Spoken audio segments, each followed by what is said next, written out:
வணக்கம். ஆகாஷவாணி திருச்சிராப்பள்ளி.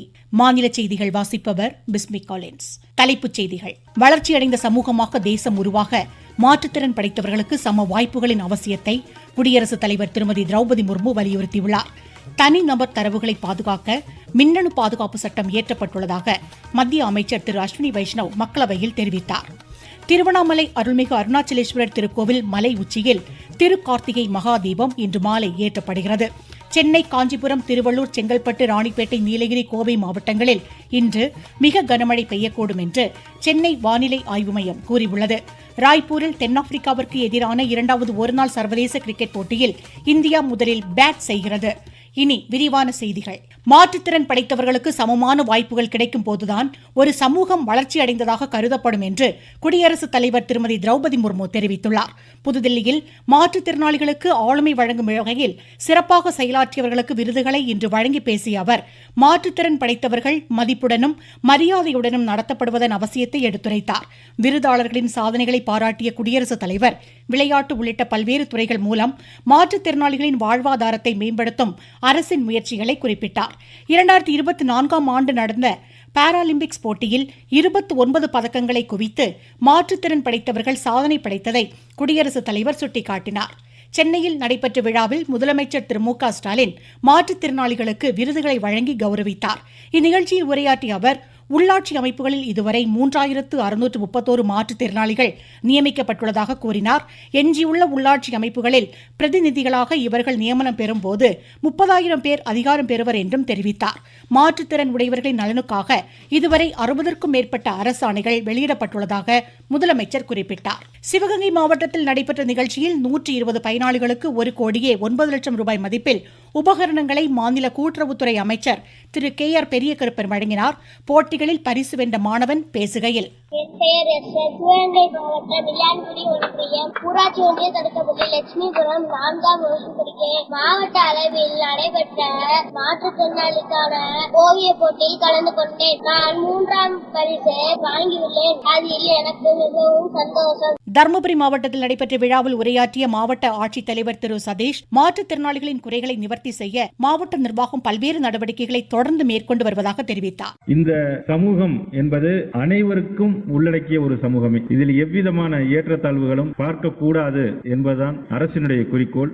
எந்த ஒரு விஷயத்திற்காகவும் மாற்றுத்திறன் உடையவர்கள் எனக்கு இந்த விஷயம் புறக்கணிக்கப்பட்டது என்று இருக்கக்கூடாது அப்படிங்கறதுக்காக இந்த மாவட்டத்தில் மாற்றுத்திறனாளிகள் அனைவருக்கும் எல்லாமே கிடைக்கிறதுக்காக அனைத்து ஏற்பாடுகளையும் செய்து கொண்டிருக்கின்றோம். திருப்பத்தூரில் உலக மாற்றுத்திறனாளிகள் தினத்தை முன்னிட்டு விழிப்புணர்வு உறுதிமொழி மாவட்ட ஆட்சியர் திருமதி சிவசவுந்தரவல்லி தலைமையில் ஏற்றுக்கொள்ளப்பட்டது. 458 பயனாளிகளுக்கு 26 லட்சம் ரூபாய் மதிப்பில் பரிசுகளும் நலத்திட்ட உதவிகளும் வழங்கப்பட்டன. நாட்டின் முதலாவது குடியரசுத் தலைவர் டாக்டர் ராஜேந்திர பிரசாத்தின் 141வது பிறந்தநாள் இன்று கொண்டாடப்படுகிறது. குடியரசுத் தலைவர் திருமதி திரௌபதி முர்மு குடியரசுத் தலைவர் மாளிகையில் உள்ள டாக்டர் ராஜேந்திர பிரசாத்தின் திருவுருவ படத்திற்கு மலர் தூவி மரியாதை செலுத்தினார். பிரதமர் திரு நரேந்திர மோடி விடுத்துள்ள செய்தியில், தன்னிகரற்ற மதிப்புடனும் அர்ப்பணிப்புடனும் செயலாற்றிய டாக்டர் ராஜேந்திர பிரசாத்தின் எளிமையும் துணிச்சலும் சேவையும் தொலைநோக்கு பார்வையும் வரும் தலைமுறையினருக்கு உத்வேகமாக இருக்கும் என்று புகழாரம் சூட்டியுள்ளார். மத்திய தகவல் ஒலிபரப்புத்துறை இணையமைச்சர் டாக்டர் எல். முருகனும் டாக்டர் ராஜேந்திர பிரசாத்திற்கு மரியாதை செலுத்தியுள்ளார். நாட்டு மக்களின் தனிப்பட்ட தரவுகளை பாதுகாக்க மின்னணு தனிநபர் தரவு பாதுகாப்பு சட்டம் இயற்றப்பட்டுள்ளதாக மத்திய மின்னணு தகவல் தொழில்நுட்பத்துறை அமைச்சர் திரு அஸ்வினி வைஷ்ணவ் தெரிவித்துள்ளார். மக்களவையில் இன்று துணை கேள்விகளுக்கு பதிலளித்த அவர், சென்ற மாதம் 13ஆம் தேதி இந்த சட்டம் அரசு இதழில் வெளியிடப்பட்டதாகவும் எடுத்துரைத்தார். இந்த சட்டத்தின் கீழ் செயற்கை நுண்ணறிவு செயலிகள் மாதிரிகள் கொண்டுவரப்பட்டிருப்பதாகவும் குறிப்பிட்டார். செயற்கை நுண்ணறிவுடன் கூடிய போலி செய்திகள் மற்றும் சமூக ஊடகங்களில் வெளியாகும் பொய்யான செய்திகளுக்கு எதிராக கடும் நடவடிக்கை எடுக்க வேண்டியதன் அவசியத்தை வலியுறுத்தினார். சமுதாயத்தின் மீது மக்களுக்கான நம்பிக்கையை உறுதி செய்வது மத்திய மாநில அரசுகள் மற்றும் குடிமை சமூகத்தின் பொறுப்பு என்றும் அமைச்சர் குறிப்பிட்டார். நாட்டில் ஏறத்தாழ 100% நியாய விலை குடும்ப அட்டைகள் மின்மயமாக்கப்பட்டுள்ளதாக மத்திய பொது விநியோகம் மற்றும் நுகர்வோர் விவகாரங்களுக்கான அமைச்சர் திரு பிரல்ஹாத் ஜோஷி தெரிவித்துள்ளார். மக்களவையில் துணை கேள்விகளுக்கு இன்று பதிலளித்த அவர், பிரதமரின் கரீப் கல்யாண் அன்ன யோஜனா திட்டத்தின் கீழ் அடுத்த 3 ஆண்டுகளுக்கு இலவச ரேஷன் பொருட்கள் விநியோகிக்கப்படும் என்றார்.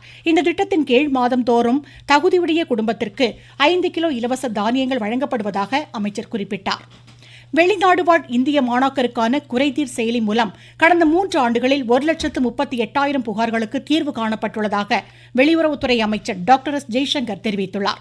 புதுதில்லியில் உலகளாவிய வருடாந்திர மாநாடு 2025 இன்று உரையாற்றிய அவர், இந்திய சமூக நல நிதியத்தின் மூலம் 2 லட்சத்திற்கும் மேற்பட்ட மக்கள் பயனடைந்திருப்பதாக கூறினார்.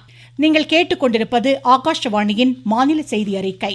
மகா கார்த்திகை தீப திருவிழா பக்தி சிரத்தையுடனும் விமரிசையாகவும் இன்று கொண்டாடப்படுகிறது.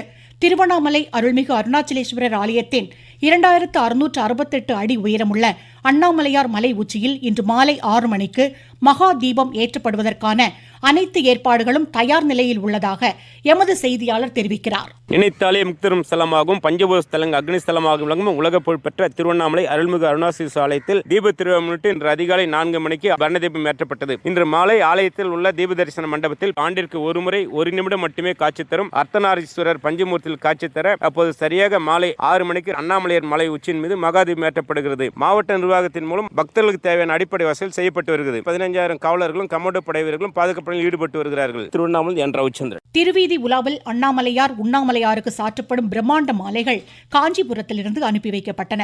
மதுரை திருப்பரங்குன்றம் அருள்மிகு சுப்பிரமணிய சுவாமி திருக்கோவிலில் தீப திருவிழாவின் முக்கிய நிகழ்ச்சியான கார்த்திகை தேரோட்டம் இன்று வெகு விமரிசையாக நடைபெற்றது. திருச்சி மலைக்கோட்டை அருள்மிகு உச்சி பிள்ளையார் திருக்கோவில் உள்ளிட்ட மலைக்கோவில்களில் மலை மீது தீபம் இன்று மாலை ஏற்றப்படுகிறது. இந்நன்னாளில் அனைவரும் மகிழ்ச்சியுடனும் நலத்துடனும் வாழ மத்திய தகவல் ஒலிபரப்புத்துறை இணையமைச்சர் டாக்டர் எல் முருகன் வெளியிட்ட சமூக வலைதள பதிவில் வாழ்த்தியுள்ளார். இதனிடையே கோவை தாடகை நாச்சியம்மன் திருக்கோவிலில் மகா தீபம் ஏற்றுவதற்காக கோவை, ஈரோடு, சேலம், சென்னை உள்ளிட்ட பகுதிகளில் இருந்து 2000க்கும் மேற்பட்ட பக்தர்கள் குழுமியுள்ளனர். சோதனைக்கு பின்னரே வனத்துறையினர் இவர்களை அனுமதித்து வருகின்றனர். ஆனைமலை புலிகள் காப்பகம் அடர்ந்த வனப்பகுதிகளில் கடல் மட்டத்திலிருந்து 5000 அடி உயரத்தில் இக்கோவில் அமைந்துள்ளது குறிப்பிடத்தக்கது. தமிழ்நாட்டில் அதிக தொழில் முதலீடுகள் காரணமாக அனைத்து துறைகளிலும் வேலைவாய்ப்புகள் உறுதி செய்யப்பட்டு வருவதாக மாநில ஆதிதிராவிடர் பழங்குடியினர் நலத்துறை அமைச்சர் டாக்டர் மதிவேந்தன் தெரிவித்துள்ளார்.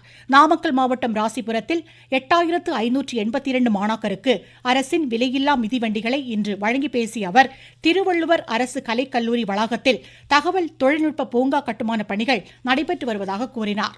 நாமக்கல் மாவட்டத்தில் வாக்காளர் பட்டியல் சிறப்பு தீவிர திருத்த பணிகளில் 96% வாக்காளர்களின் விவரங்கள் பதிவு செய்யப்பட்டுள்ளதாக மாவட்ட ஆட்சித்தலைவர் திருமதி துர்காமூர்த்தி தெரிவித்துள்ளார். நாமக்கல் மாவட்டத்தில் ராசிபுரம், சேந்தமங்கலம், நாமக்கல், பரமத்திவேலூர், திருச்செங்கோடு மற்றும் குமாரபாளையம் உள்ளிட்ட 6 சட்டமன்ற தொகுதிகளில் 14,66,000 வாக்காளர்கள் தற்பொழுது வாக்காளர் பட்டியலில் இடம்பெற்றுள்ளார்கள். இவர்களின் வாக்காளர் பட்டியலின் சிறப்பு தீவிர திருத்தம் அதுல சுமார் இன்னைக்கு வரைக்குமே 96% வாக்காளர்களை நாம் என்ரோல் பண்ணிட்டோம். தொடர்ந்து நம்ம ரேஷன் ஷாப்லையும் அவங்களுடைய பூர்த்தி செய்யப்பட்ட படிவங்களை நம்ம வாங்கிட்டு இருந்தோம். பெரம்பலூரில் 652 வாக்குச்சாவடி நிலை அலுவலர்கள் வாக்காளர் பட்டியல் சிறப்பு தீவிர திருத்த பணிகளுக்காக வீடு வீடாக சென்று விண்ணப்ப படிவங்களை மேற்கொண்டு வருவதாக மாவட்ட ஆட்சித்தலைவர் திருமதி மிர்லாநிதி கூறியுள்ளார். எலெக்ஷன் கமிஷன் அனௌன்ஸ் பண்ணியிருக்கிற SIR சிறப்பு திருத்தம் சம்பந்தமாக BLOs 652 பேர் பக்கம் நம்ம நியமிச்சு அவங்களுக்கு எல்லாருக்கும் ஒரு வாலண்டியரையும் கொடுத்து வீடு வீடாக இந்த விண்ணப்ப படிவங்கள் வழங்கப்பட்டு அந்த படிவங்கள் பூர்த்தி செய்வதற்கான அனைத்து உதவிகளையும் செய்து படிவங்கள் திரும்ப பெறப்பட்டுள்ளது. அந்த படிவங்கள் டிஜிட்டலைஸும் பண்ணிருக்கோம். நம்ம மாவட்டத்தை பொறுத்த வரைக்கும் 100% டிஜிட்டலைஸ் பண்ணிருக்கோம். வங்கக்கடலில் வட தமிழகம், புதுச்சேரி கடல் பகுதிகளில் நிலவும் ஆழ்ந்த காற்றழுத்த தாழ்வு பகுதி அடுத்த 24 மணி நேரத்தில் காற்றழுத்த தாழ்வு பகுதியாக மேலும் வலுவிழக்கும் என்று சென்னை வானிலை ஆய்வு மையம் தெரிவித்துள்ளது. இதன் காரணமாக சென்னை, காஞ்சிபுரம், திருவள்ளூர், செங்கல்பட்டு, ராணிப்பேட்டை, நீலகிரி, கோவை மாவட்டங்களில் இன்று மிக கனமழை பெய்யக்கூடும் என்று தெரிவிக்கப்பட்டுள்ளது. கோவை மாவட்டம் பொள்ளாச்சி அருகே ஆழியாறு குரங்கருவி எனப்படும் கவி அருவியில் கடும் வெள்ளப்பெருக்கு காரணமாக சுற்றுலா பயணிகள் அருவிக்கு செல்ல வனத்துறையினர் தடை விதித்துள்ளனர். ராய்ப்பூரில் தென்னாப்பிரிக்காவிற்கு எதிரான 2வது ஒருநாள் சர்வதேச கிரிக்கெட் போட்டியில் முதலில் பேட் செய்யும் இந்தியா சற்று முன் 4 ஓவரில் விக்கெட் இழப்பின்றி 27 ரன் எடுத்திருந்தது. ஜெய்ஸ்வாலும் ரோஹித் சர்மாவும் தற்போது களத்தில் உள்ளனர். மீண்டும் தலைப்புச் செய்திகள். வளர்ச்சியடைந்த சமூகமாக தேசம் உருவாக மாற்றுத்திறன் படைத்தவர்களுக்கு சம வாய்ப்புகளின் அவசியத்தை குடியரசுத் தலைவர் திருமதி திரௌபதி முர்மு வலியுறுத்தியுள்ளார். தனிநபர் தரவுகளை பாதுகாக்க மின்னணு பாதுகாப்பு சட்டம் இயற்றப்பட்டுள்ளதாக மத்திய அமைச்சர் திரு அஸ்வினி வைஷ்ணவ் மக்களவையில் தெரிவித்துள்ளார். திருவண்ணாமலை அருள்மிகு அருணாச்சலேஸ்வரர் திருக்கோவில் மலை உச்சியில் திருக்கார்த்திகை மகாதீபம் இன்று மாலை ஏற்றப்படுகிறது. சென்னை, காஞ்சிபுரம், திருவள்ளூர், செங்கல்பட்டு, ராணிப்பேட்டை, நீலகிரி, கோவை மாவட்டங்களில் இன்று மிக கனமழை பெய்யக்கூடும் என்று சென்னை வானிலை ஆய்வு மையம் கூறியுள்ளது. ராய்ப்பூரில் தென்னாப்பிரிக்காவிற்கு எதிரான 2வது ஒருநாள் சர்வதேச கிரிக்கெட் போட்டியில் இந்தியா சற்று முன் 4 ஓவரில் விக்கெட் இழப்பின்றி 28 ரன் எடுத்திருந்தது. இத்துடன் இந்த செய்தி அறிக்கை முடிவடைந்தது.